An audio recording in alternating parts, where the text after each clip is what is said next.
নিয়ন্ত্রক সংস্থা ও কাঠামো শক্তিশালী না করলে পুঁজিবাজারে স্থিতিশীলতা আনা সম্ভব নয়। অনিয়ম দুর্নীতি করে শাস্তি না পেলে এর পুনরাবৃত্তি ঘটে বলে মন্তব্য করেন সিপিডির সম্মানীয় fellow doctor Debapriya Bhattacharya. DSC brokerage অ্যাসোসিয়েশনের আয়োজিত সেমিনারের মূল প্রবন্ধে তিনি বলেন, রাজনৈতিক সিন্ডিকেটের কারণে অনেক বিনিয়োগকারী নিঃস্ব হয়েছেন। লুটপাটের শাস্তি দিতে না পারলে কোনো পদক্ষেপই কাজে আসবে না। বিনিয়োগকারীদের আস্থা ফেরাতে বাজেটে আলাদা প্যাকেজের প্রতিফলন থাকা দরকার।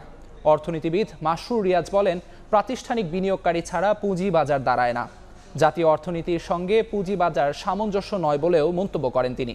সেমিনারে পুঁজিবাজার সংশ্লিষ্ট প্রতিষ্ঠান ও রাজনৈতিক দলের প্রতিনিধিরা উপস্থিত আছেন।